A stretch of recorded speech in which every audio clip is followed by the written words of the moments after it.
We're going to do 2 different talks for you, so you get twice the value, we hope. The first one is on language evolution and the currents of language state of the art. So that's where we've come from, why language adoption has changed, what languages have been adopted and when, and what in ThoughtWorks' view is the sort of current state of the art, so the current things to be looking out for, the things that we're excited about, I guess. And the second part of this is more around sort of organizational constraints. So obviously language choice is not specifically around the technology factors, technical factors, whether you should adopt a new language. It's also very much around organizational constraints, things like skills, etc. So we're going to do, hopefully, 2 different, although related, talks. I say hopefully we are going to do it. It's not like hopefully. Yeah, you're making me worried. Right, okay, yeah. Okay, so I guess we'll move straight on to the first one, which is language evolution and the state of the art. So just before we start, and I realise it's early, so you might not want to raise your arms, but who in the room's writing code at the moment? We've got a smattering most people. That's pretty good. And I guess put your hands up if you're in, I don't know, maybe the .NET family of languages. You've got a smattering over there, the Java space. This is what happened in Manchester. All the .NET people sat on one side of the room and all the Java people sat on the other. And there was one Lisp guy at the back. Yeah. Are there any more sort of esoteric things in there? I guess like Lisp or Haskell or sort of functional languages, these kinds of things. Clojure, Scala, some of the new things. Yeah, so we've got some people doing these kinds of things. Okay. So this first part of the talk is really about so what languages I thought we're excited about, and also where those languages came from and why, and some of the history. So we're going to start off with this sort of statement, which is, I think, we've talked a lot about this. In our opinion, really, the story of language adoption is about this drive to increase the maintainability of software over time, and increase the productivity of people writing software in the face of increasing essential complexity. So in the face of the problems that we're trying to solve getting harder, effectively. So we start off, our story starts way back when, 1842.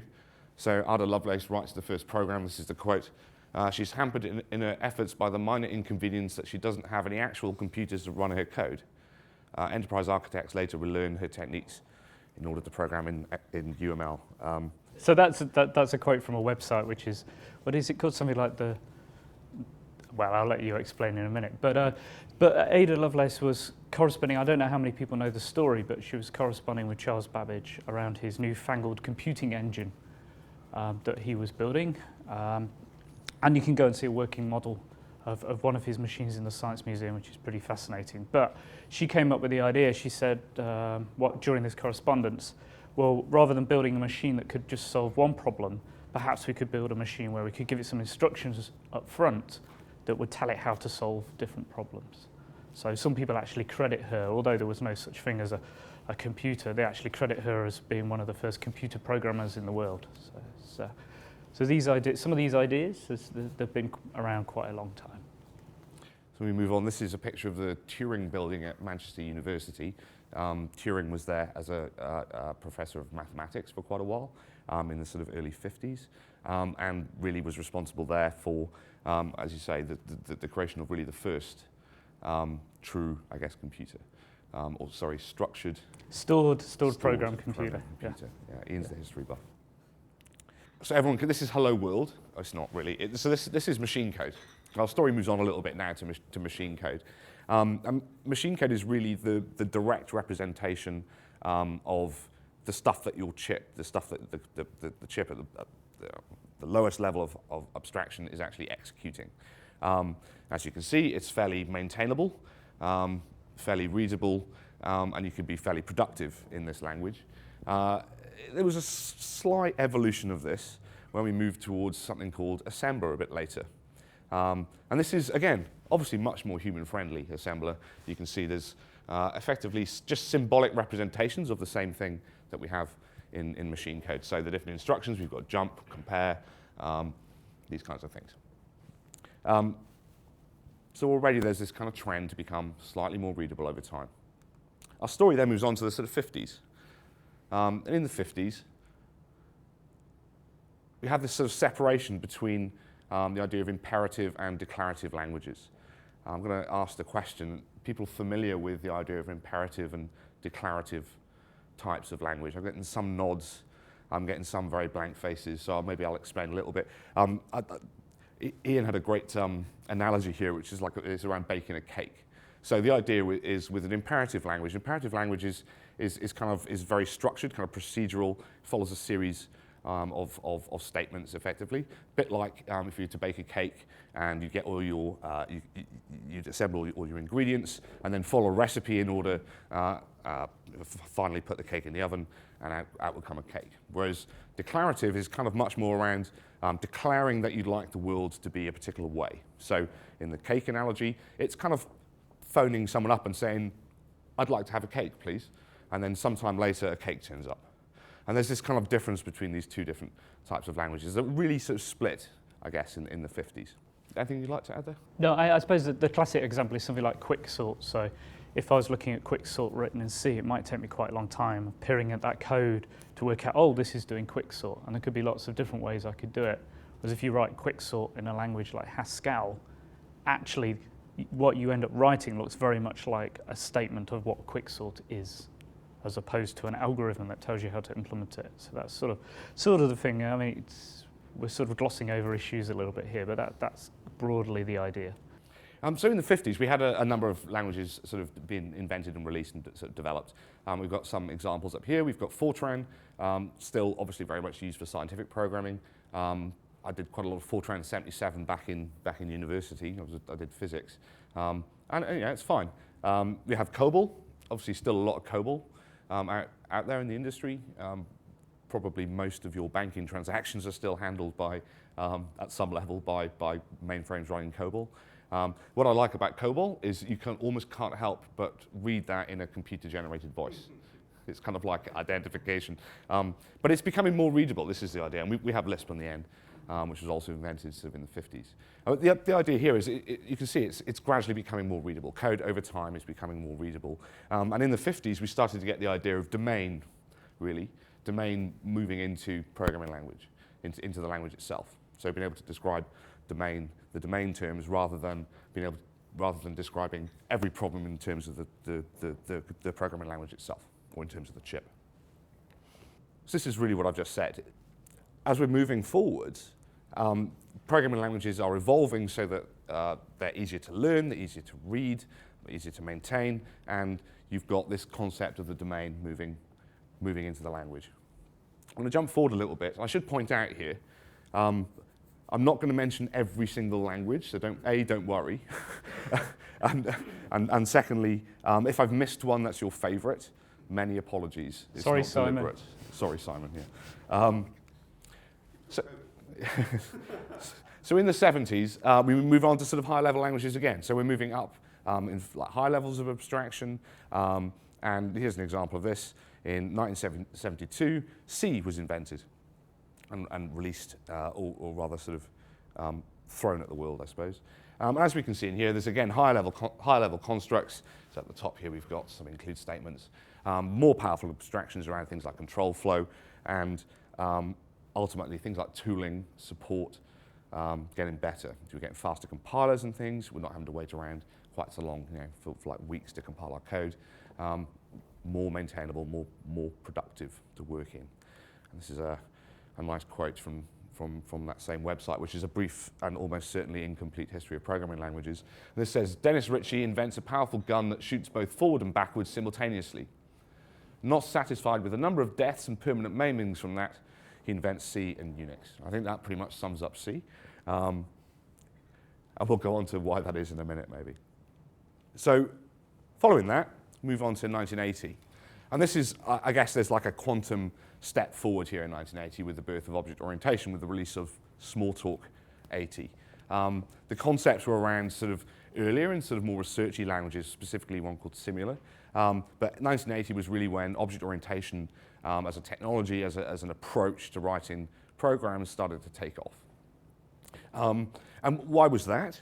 Or well, there was a movement towards greater modularization of software, more component-oriented, and object orientation is really a kind of explicit example of that. So, for example, in Smalltalk, it allows programmers to model everything as objects. It's image-based, and these objects communicate with each other via message passing. Has anyone in the room ever programmed in Smalltalk?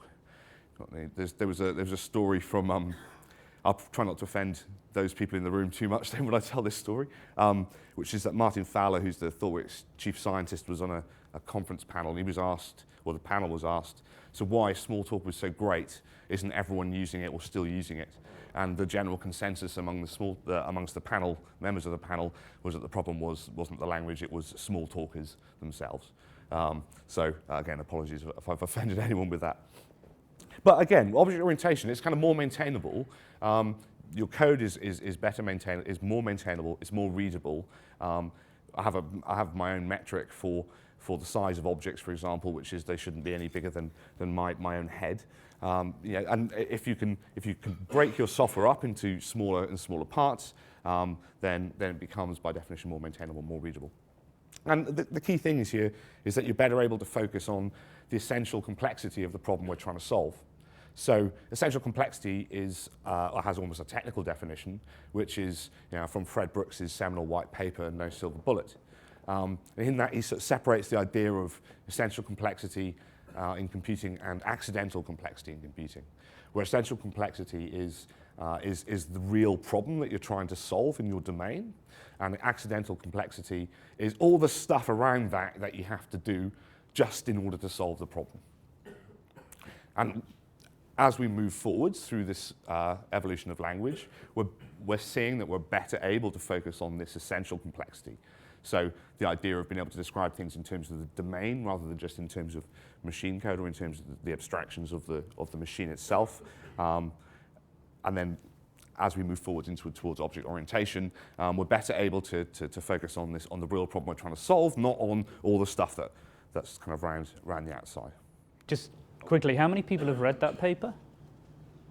How many people have read or heard of Mythical Man Month? So that's really interesting, because I actually think this is far more interesting. At OOPSLA a few years ago, they actually celebrated 25 years since this paper was written, and they were celebrating it because it's that important. So if you haven't had the chance, I do think it's worth digging it out and reading through it, because I think it really does, it lays bare maybe some of the fallacies that we live with as people who work with software. So moving on from that, so 1980 we've got Smalltalk, and this is where I don't mention things like Python and PHP. Python's not deliberate, PHP is, frankly. We're just going to talk through some more sort of developments as we go. So in 1985 we have C++, that's released in 1985, and the great thing about C++ is it's kind of like, it's all the benefits of C, but with object orientation kind of kicked into it, as well as many other different language features.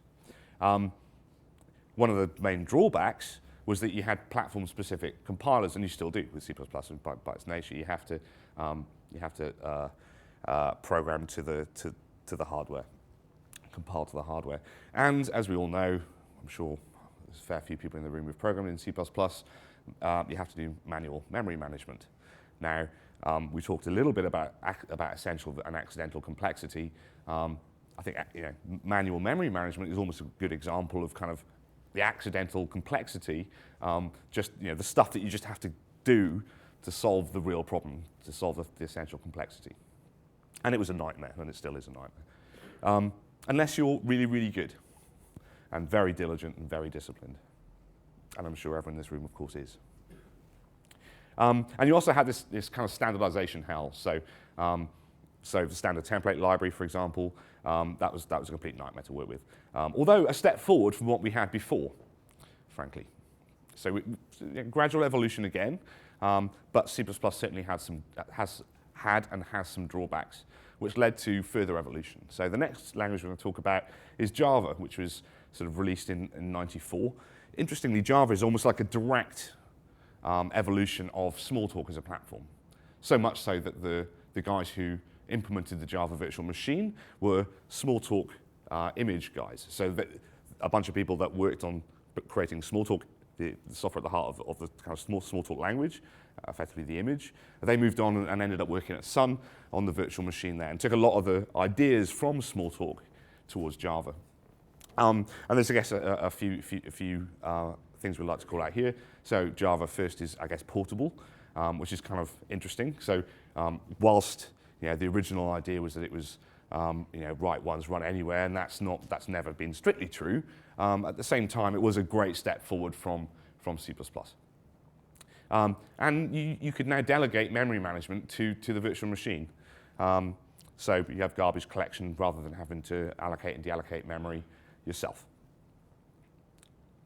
It was also, I guess you could argue, in the right place at the right time, because it was kind of starting around the time that the World Wide Web was becoming kind of, if not popular, then at least was sort of gaining a lot of traction.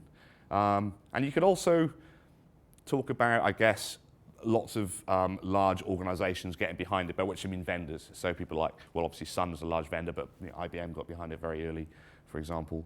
And this is, maybe this is an example of sort of the golf course driving language adoption to some extent.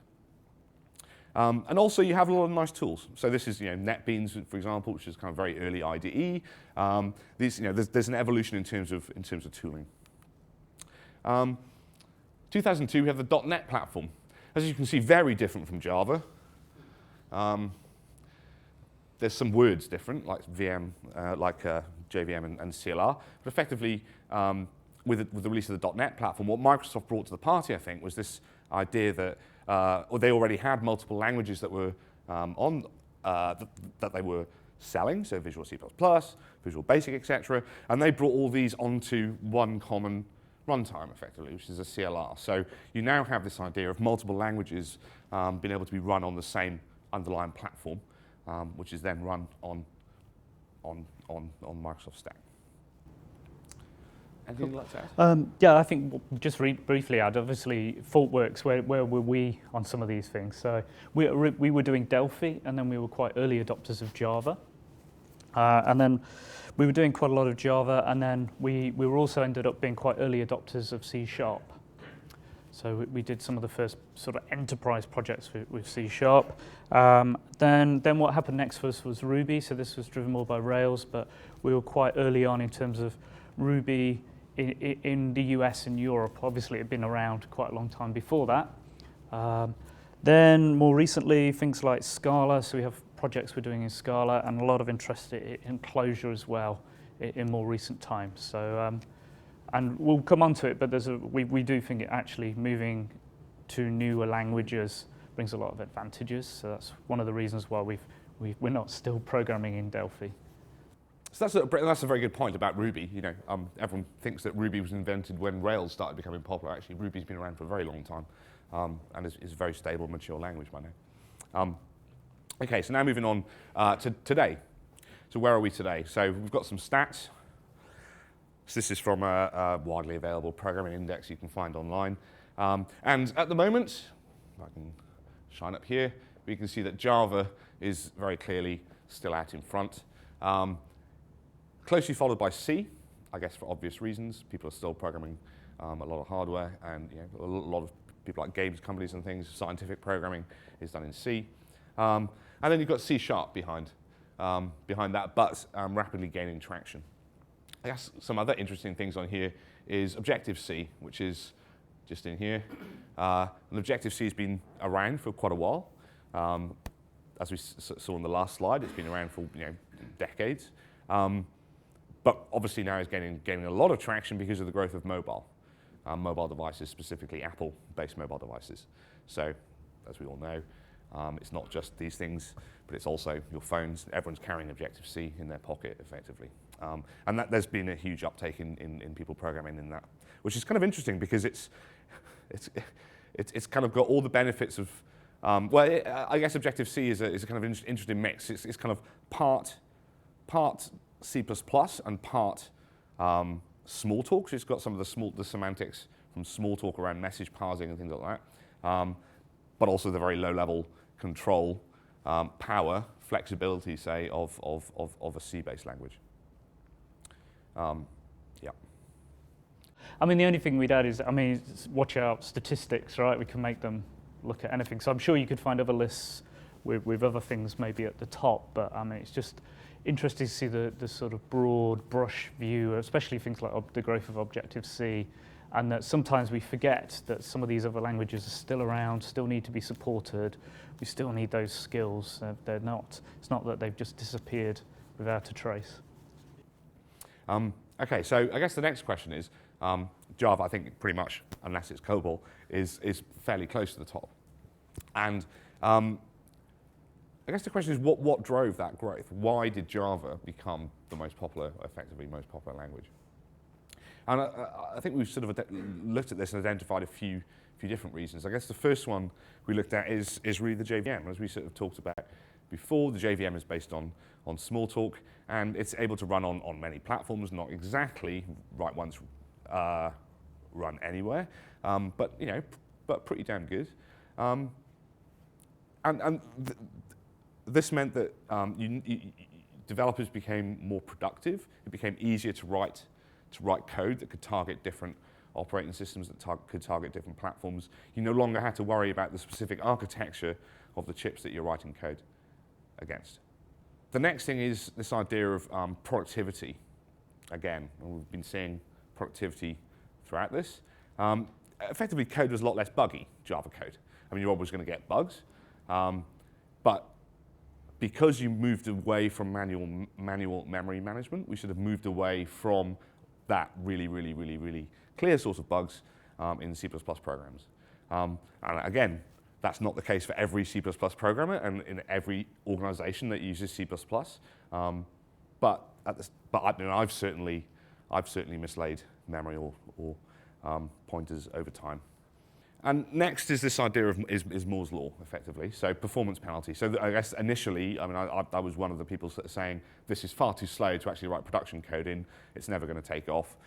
Actually, over time, both from just like purely Moore's law, but also because of the fact that you're relying on the JVM, and there were lots and lots of improvements to the JVM's performance over time, so the hotspot compiler, etc., that you didn't actually have to do. You have to worry about yourself, they just sort of happened. Then you get this more performant platform, and at the same time with Moore's law, you didn't have to worry so much about it. There's one missing, which I mentioned, is around vendors, so that's potentially another source of this. But interestingly, we move on to this next slide, and this, I guess, this idea of Java and C++, the idea is that power and complexity are actually fairly closely related. So yeah, I think there was an awful lot of flexibility in C++. It was a very powerful, and still is a very powerful language. You can do a lot of things that perhaps you couldn't do in Java, but there's a trade-off. There's actually that flexibility. Most people didn't need it. And what it meant is most people ended up with additional accidental complexity that it was getting in the way. It wasn't helping them solve problems. So there's a lot of Java developers who, when people moved to Java, we lost some power, we lost some flexibility by doing that. But what we gained was we lost some accidental complexity and we got more productive. So there's a trade-off here between these two things. And underlying this, though, is this idea of, and we often hear it actually, it says, well, I don't trust my developers aren't good enough, so what I need to do is restrict what they can do. Let's give them a less powerful language. Let's have some coding standards that say, don't use this feature of the language because that's just too complicated. So all of these things, it's around, you still need good developers. The theme running through all of this is a good developer is still a good developer. That your choice of language, don't expect that to fix. If you haven't got great people to write your code, changing which language you use probably isn't going to solve that problem. At least not. It might help with recruiting. We'll come on to that. So that's the sort of the key thing there. There's trade-offs here, but you've got to have good people. And this is this line around developers. They kind of like being clever, but there's this fine line between clever and overly complicated, effectively. We've got an example, and that there are some sort of ThoughtWorks developers in the room, so I ask you to not say anything. But this is an example of some code that was written for an internal competition. So we have a hiring process that involves having to submit some code that solves one of 3 problems, one of which is called the Mars rover. It's a very simple problem around which is designed to look at object orientation, design skills, these kind of things. And the competition internally was, can you solve the Mars rover in few enough characters that you could tweet it? So this is Mars rover in 108 characters. This works. This actually satisfies our acceptance tests, which was written by one of our guys internally.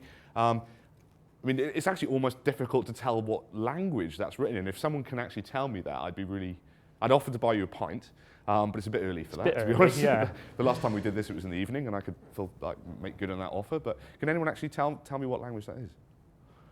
No. It's actually Ruby, and it's 108 characters. It was buffered up to 140 characters, but we took it off. They commented it, which is fantastic. But yeah, developers sometimes mix up this idea of clever with complicated. You wouldn't want this in production, I would argue. The evolution so far has been about this increasing maintainability, greater levels of abstraction, the domain becoming more important in language, and this idea of increasing productivity for people. In the face of increasing essential complexity, so the problems that we're trying to solve are getting harder. So why haven't we stopped? So why are there new languages out there? So I mean, there's a couple of examples. This is something called the square kilometer array. It's a website out there you can have a look. The problems are getting bigger. Again, essential complexity of the things we're trying to solve are increasing. All right. So the square kilometer array is going to be the largest radio telescope ever built. It has a effective gathering size of 1 square kilometer, €2 billion project, consortium of 20 countries, and the computing power, the raw power they need is an exaflop per second to process the amount of data that's coming in. And that's quite a lot. That's 100 times, it's 2 orders of magnitude more powerful than the current fastest supercomputer, right? So that's the sort of level of problem that these guys are trying to solve. The only comparable thing is CERN, when CERN, Tim Berners-Lee accidentally invented the web, the last time people sort of started taking on challenges of this sort of scale, which is kind of fun. And also things are getting more complex. Everyone's carrying 2 or 3 connected devices. The web is just getting bigger and bigger. People are communicating more and more. Social networks are driving different problems, different challenges. And finally, so really quickly then, so exponential, so it's doubling up the side here. In the red, we have the number of cores in our CPUs, and this is a survey of sort of Intel and AMD chips, but the sort of stuff you might get in your desktop or some servers, nothing too exotic. Blue is our clock speed, and you can see from sort of 85 through to about 2005, we had Moore's law was being expressed by the clock speed doubling, effectively. So if you want your software to go faster, wait 18 months and buy a new CPU. And it will go twice as fast. And pretty much a lot of the industry has been relying on exactly that.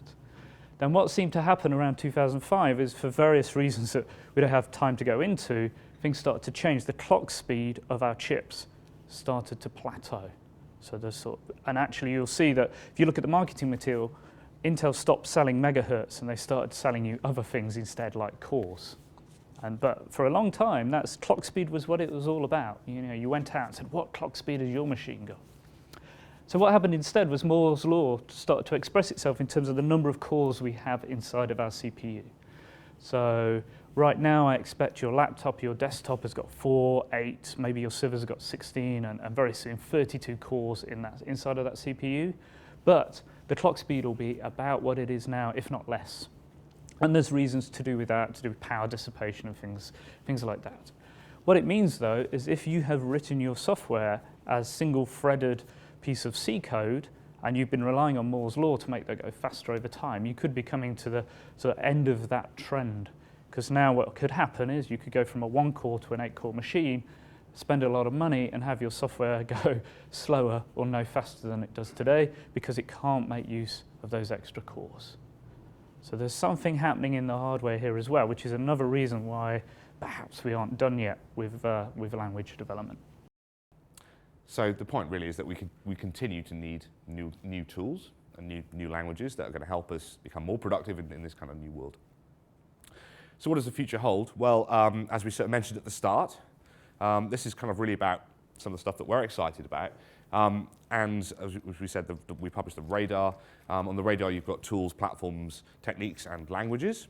And this is from the last edition.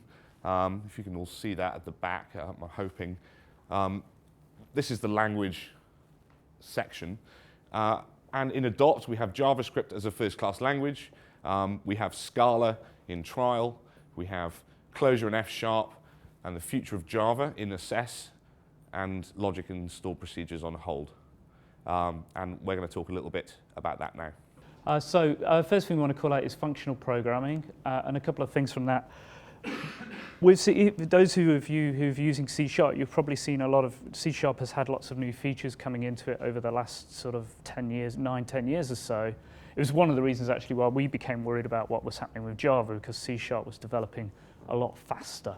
But much of that functionality has come from the functional world. Everybody's familiar with MapReduce. Google talk about MapReduce is something that came from functional programming. It wasn't invented by Google.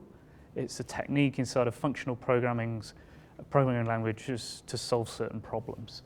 What that means is that lets us, we can deal with concurrency without getting involved in locks and threads and semaphores, which is a really good way to add bugs into single-threaded software, is to throw a few threads and a few locks at it. It's far more intuitive and easier to read and reason about when you're dealing with concurrency. We also think you get terser and more readable code. So using some of these structures in C# or solving some problems in Haskell. One of our coding problems, if you do it in a functional language, it's much easier to read, it's much easier to test and to understand if you use a functional language, because it allows you to express certain things much more easily, more readable. So that's a key trend we're interested in. F# and Clojure out in Assess, so there are things we think people should be having a gander at. Trial, we have Scala is in trial. And the reason we only put stuff in trial if we're actually using it on real projects, which we're doing with Scala. The other thing we're kind of interested in is JVM as a platform. So we heard that when CLR came along, it was a platform on top of which multiple languages were sitting. We have the same thing with the JVM today. So there's a lot of investment, many man hours put into the JVMs to make them work well, run well on particular hardware, things like Hotspot. We also have a whole bunch of investments in libraries, APIs, toolkits. So the nice thing about having a new language on top of the JVM is we can get interoperability. So interoperability between Scala and Java is really very easy. And it also means that we've got a natural path, but maybe if we've got a big existing investment in Java, we could then have a path where we could start to write some of our code in a different language like Scala or Clojure, but while still protecting some of that investment we've already made in Java. Really quickly, we have a case study out there on Scala. We've used it, as we said, on a real project, so this is on our website. Check that out, but it spells out some of the reasons why they found that useful. And the Guardian people have done a whole bunch of talks. There's videos out there, them talking about why they moved to Scala, why they thought they were moving to Scala, and then what they got after they'd moved to Scala, which weren't quite the same things.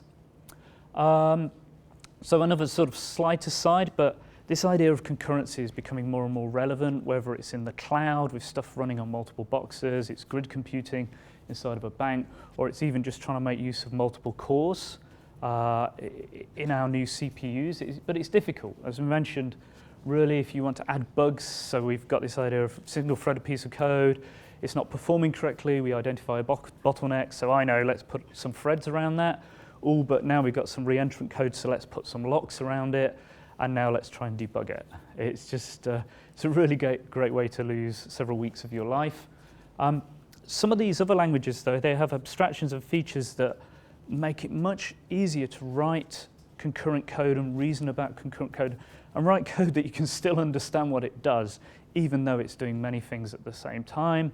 There are libraries out there as well, so there's some nice libraries like Jetlang, things like that, for Java that help with this. But languages like Scala and some of the functional languages make that even easier. In the background there you can see a Mandelbrot set. Here's a bit of Scala that did part of that computation.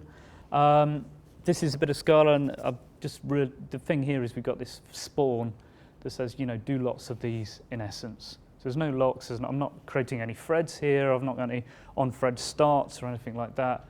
And then I've got a very simple way of signaling back to our client that all these computations that I've spawned have now finished. So really quickly, we've got this 2.5 seconds. So that image is quite a deep zoom, so it's quite a long way into the set, those of you familiar with it. There's quite a lot of computation involved. So with that bit of Scala code running without that spawn, that takes 2.5 seconds. With the spawn, we get down to, on 8 cores, that takes us down to around the second mark. So that's great. We're making better use of our CPU cores there. We'll put aside for one moment the sort of issue of memory bandwidth. But actually, we can do a lot better than that. We can do it in 134 milliseconds, so an order of magnitude better. That's on my machine running at home, so nothing especially special going on here. But I had to, and that's running on 768 cores on my box at home. And that's because I have 2 off-the-shelf, 2-year-old game cards in my machines, which have got GPUs in them. And in order to do that, though, I had to do something different. I had to write a little bit of my code in this thing, C-Lite language, which is the language you can use to write stuff that runs on a graphics processor on. So I wrote this bit of code, and then from that, I went from 2.5 seconds down to 134 milliseconds. So actually, by adopting a new language, by writing some of my code in a different language, I'm getting some fairly good return on that. And there's other, obviously, these are embarrassingly parallel problems, so things like Monte Carlo, that sort of idea. And then what I had to do then is in my Scala code, I'm implementing effectively the same interface, but I just have to do a bit of wire up, a bit of communications via an OpenCL library, which is a Java library, a Java wrapper around OpenCL that lets me invoke stuff on the GPU from Java. So I'm calling that from Scala, bit of wire up, set up my parameters, and then get the results back in and map them back into a buffer. So mixing up some different languages here, but to quite a good outcome from doing that. Okay, so what we're saying then is this plateau, we don't think we're at a plateau. We think that actually the story of languages is the ongoing drive for increased maintainability and productivity. We're not done yet. We think that we've still got a ways to go, and it's still worth looking at emerging languages and seeing how these can benefit your organization, which is the second bit of our presentation. But what we want to talk about is programming languages and your organization. And I think it's the "and your organization" bit that is key for us here. So what are we going to talk about here? Competitive advantage, who in your organization is impacted by choice of programming languages, cost of ownership in software in general, what this might mean for hiring, and polyglot. And polyglot, so having an organization who's using and has staff who know multiple languages. So a couple of companies here. So we've got one that has been around for a long time, and they actually use technology in the early history of their company. This is based very broad terms on some of our clients, but not in any one in particular. But they use technology to grab some market share, do some innovative stuff, because they had this newfangled stuff they bought from IBM, some American company, and they were able to get some competitive advantage by doing that. It's interesting though, because their business model has now changed. The market they're in is commoditized. There's a lot of players in that market. So now what they're all about is controlling cost. What they want to do is do things as efficiently as possible. It's all about getting stuff out the door as cheaply as they can, because there's hardly any margin in the business anymore. It's high volume, it's commodity. So they might make some different language choices from other companies, and their main worry might be, okay, what's happening to all our COBOL people? So we've actually got a couple of clients who are like, well, all our COBOL people are retiring. What are we going to do? And they're starting to pay an enormous amount of money for contractors to come in and maintain some of this code. So that's where their head's at in terms of language choice. Then we got another company. They're just starting out, relatively new, not really an internet startup, but they're sort of riding that wave a little bit. They're all about niching the market, going after that, adapting very quickly, responding to customer feedback, looking at what the relatively small number of competitors are doing and trying to keep ahead of the curve with those people. So they're all about faster time to market, they're all about innovation. You know, if they can do something to disrupt that market and get that out the door quickly, they want to do it. And so what they're interested in is how can we stay innovative? That's their main driver. So they're actually, if that costs a little bit more money, that's all right, because we're going to make profit off the back of that. So it's okay. So they're not necessarily about cutting costs. They've got a different view on why languages might be important. Okay, so the other thing we want to talk about in terms of an organisation is who cares about choice of language.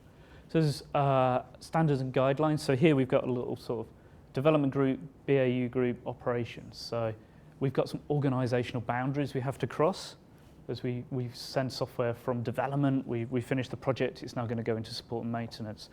So quite often what we do when we have organisation boundaries is we have some standards and guidelines, some rules that say whether you're allowed to go past that gate or not. And they could be owned by the architecture group.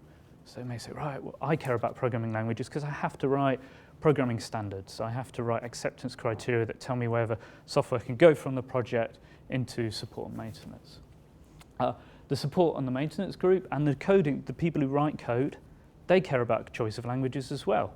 The developers, they might be thinking, well, I want a language that lets me get over the line faster because my motivation, my bonus is all about releasing the project on time, so I'm after productivity. Support and maintenance have probably got a slightly different perspective where we've got these two different groups. I want something that's readable, I want something that's maintainable, I've got to look after this stuff. I'm somebody who's going to get that call at 3 a.m. in the morning. I want code I can understand that's easy to maintain. And then there's something else, which is, do we really understand? So some of our clients, what happens when they release software is it goes over the fence into the support and maintenance group. And from that point on, we no longer track how much time and effort we're spending on particular code bases. We have one big OpEx bucket, we have one budget, from that we support all of our software. What it means is we actually don't really understand the impact on cost of releasing some software into the business. It could well be that we justify something on revenue terms, we do the project, we release it, and it causes a big increase in cost to the company because it's a pain in the arse to support that software. We often don't know that. So there might be someone else who's interested in language choice. The CFO, the finance people, probably ought to be interested in which language we're using and what that's doing to cost in the business. Quite often, though, we can't give them the figures or the facts they need to get involved and be part of that.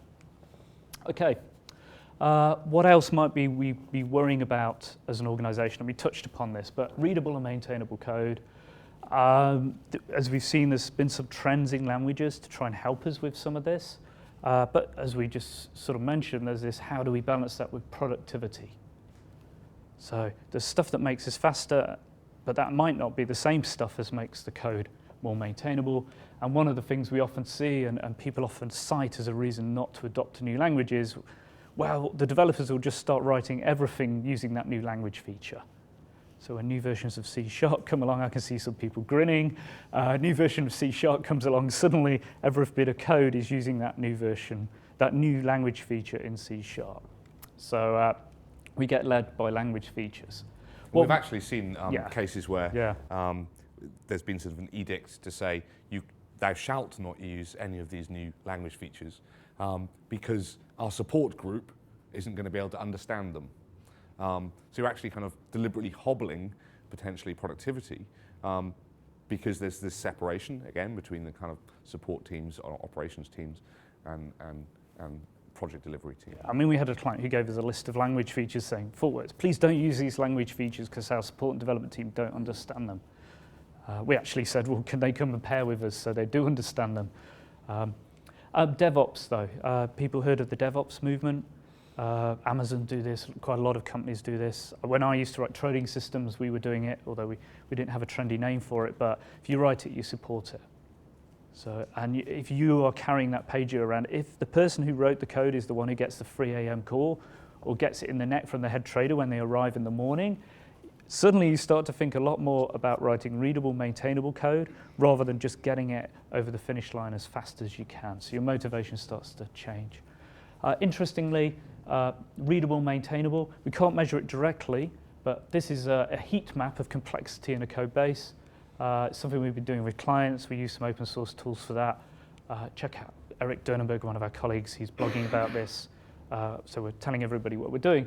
What this does is say, actually, we've got some very big complex classes over here.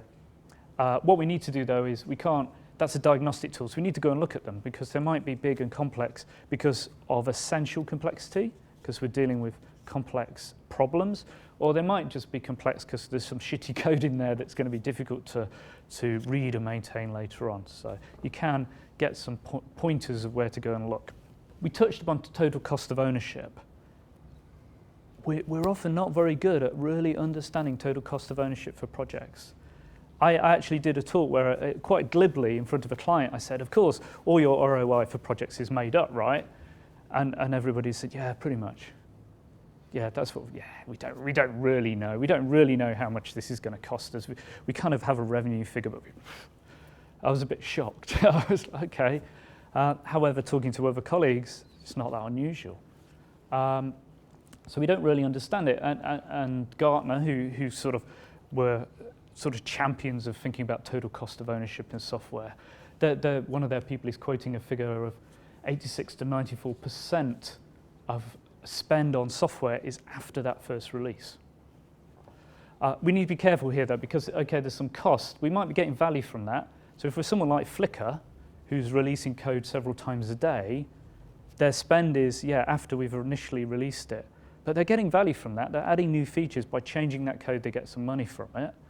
So it's not necessarily a bad thing, but I think sometimes as developers, development teams, we forget that actually the first time we write code, that's just the beginning of a journey. A lot of things happen to that code over however many years before we finally end of life it and say we're not going to look after it and maintain it any longer.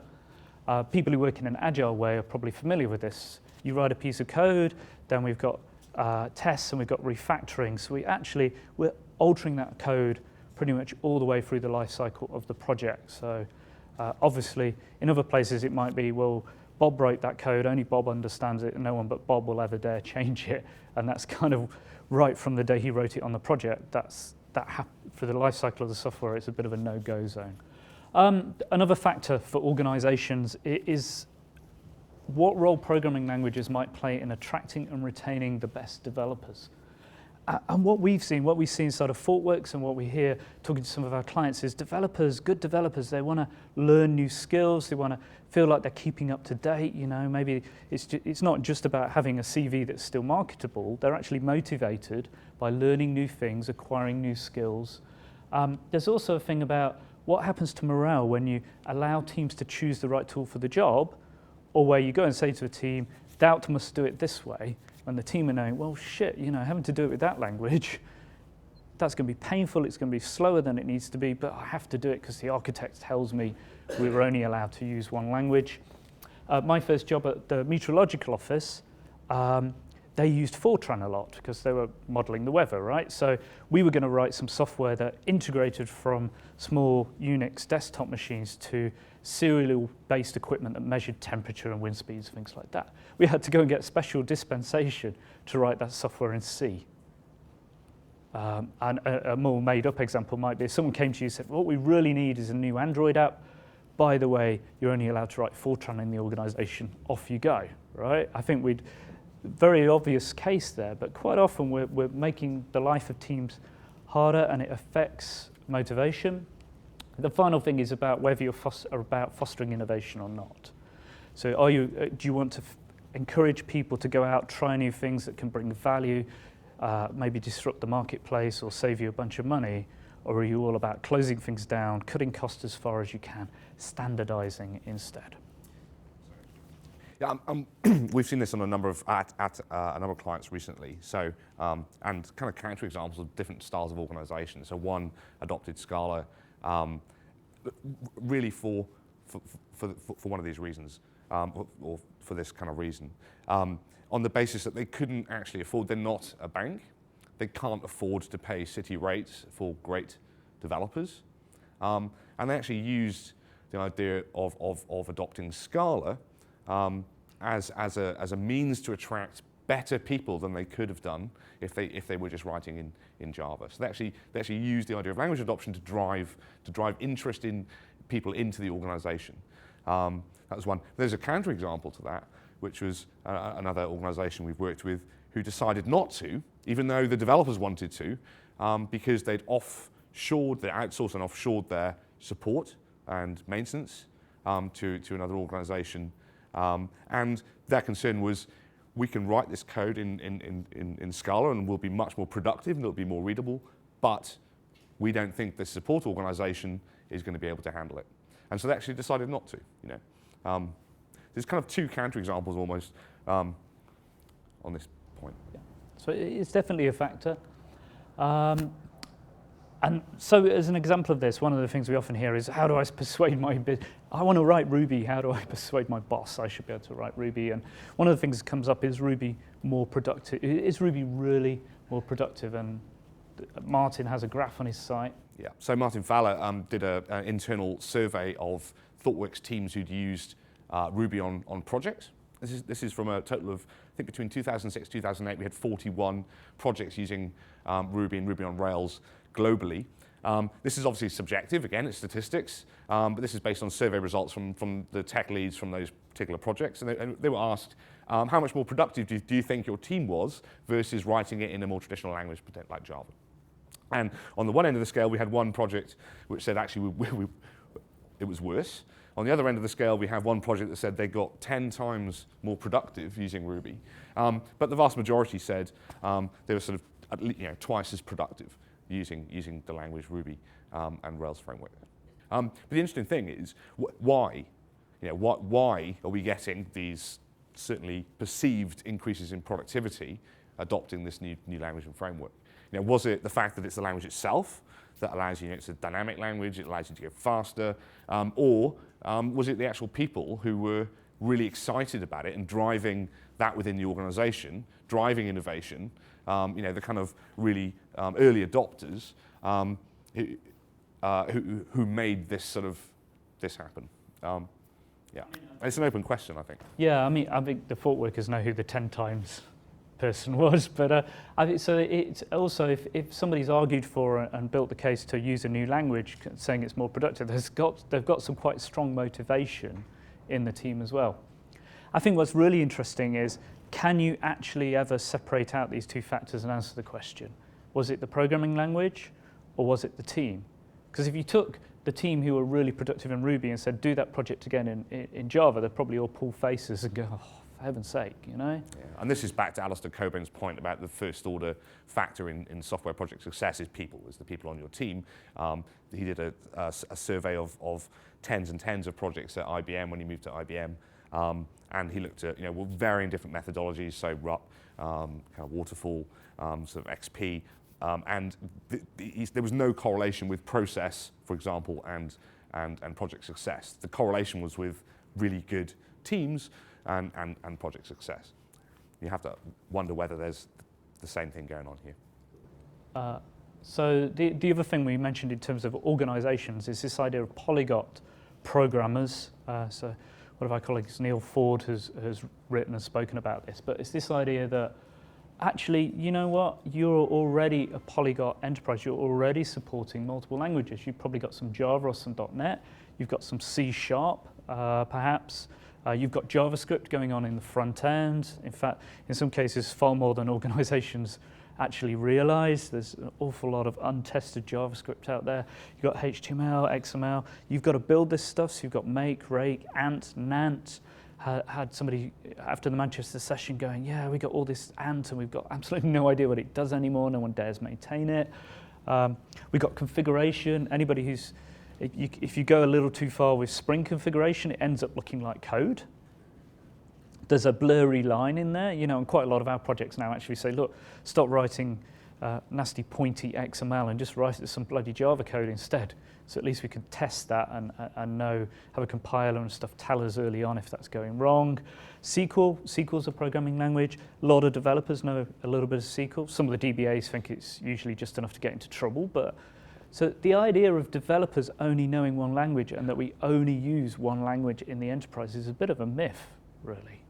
It really isn't the case. Most companies, you already have people who've got this mix going on. It's already happening right now. And what we found is if you go and talk to developers, if you try and restrict language choice, there's this great thing called a tactical sign-off. You know, a lot of companies have this, right? People nodding. I can say, well, you know, I don't have to adhere to the strategic guidelines because it's a tactical project. It's below a certain size, it's under the radar, so let's go and use our funky language that we want to use. So you can try and stop it happening. It's probably going to happen anyway, in our experience. We've certainly been asked to come in and do some of those projects, and we're a bit of a quandary, you know. We'd love to. You have told your CTO, right? Because the last thing we want to do is get to the end of that project and then try and hand that over to the support and maintenance team who have a bit of a W2F moment. So you're probably doing that already. So we sort of want to wrap up by summarizing this. I'd sort of say these two companies that we introduced, those factors, how might they answer them and where does it put them? So on the vertical axis, we've got this idea of efficiency, and our horizontal axis, we've got innovation. So our company that we mentioned who had the punch card stole a bit of a march over the competition by, I don't know, printing those checks faster than anybody else could. They're all about handover processes. They want fewer languages, not more. They're trying to control the cost base. They've got a separate support team, so they maybe don't have to hire quite such good people there, or they can offshore that, give that to a third party. They want coding standards. You know, we don't want to introduce new stuff that's going to make the support team complain or put their costs up. We don't want multiple tool sets, because that's license costs, isn't it, when trying to keep that under control. So let's just have one defined tool set across the whole of the enterprise. And they're all about closing choices down, limiting choices for development teams, because they want to control the costs. They have to be efficient because very low margins, commodity marketplace. So that's their motivation. Then the other company we talked about, new and trendy, what are they about? Well, you know what? They've got multiple languages. You have to support what you write. You want the best tool for the situation at hand. So if you can tell me you can do it twice as quick in another language, I'm going to let you do it, because if I can get to market faster, I want that. I want flexibility. I'm going to enable those teams, give those teams some choice. I'm going to have a lot of mixed skill sets inside the company. And again, I'm willing to deal with that. But I probably require more discipline from those developers, right? There aren't rules and processes for them to follow. So I'm relying on them to be disciplined, to write maintainable code, to write stuff we can look after, not really totally go off on one. And they may not be motivated to do that because they have to support it. And I think what we're sort of saying is, can you have both? So we often have people come to us and say, wow, we want all of these things. So we want to adopt Scala, but you know what we need help with is redrafting our coding standards for Scala. So they're trying to sit here. They're trying to say, we want high efficiency and we want to be a super innovative company. And I think our feeling is really extremely difficult.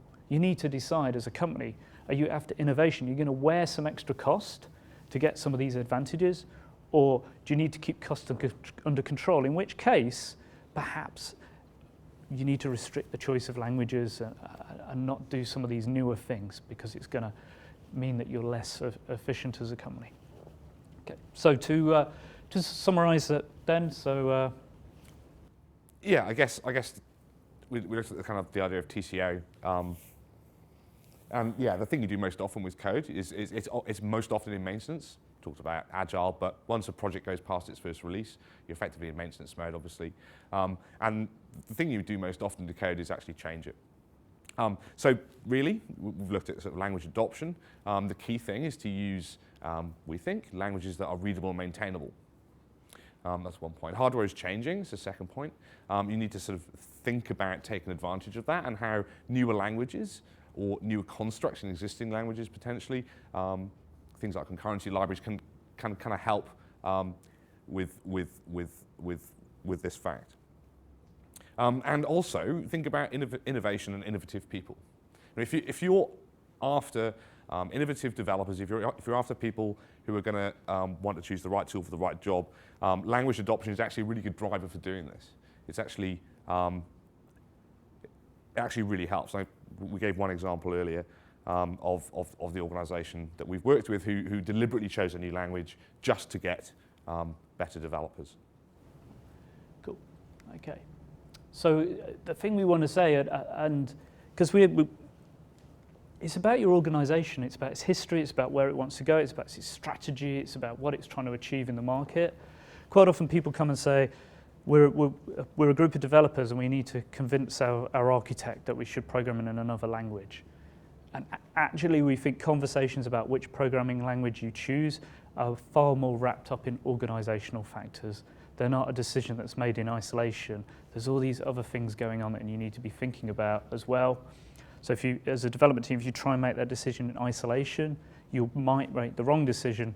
You'll certainly find it very hard to get support and backing for it. You need to think about these other things as well. And it's not, again, it's not about the fact that one organization shouldn't think about adopting new languages and the other type of organization should.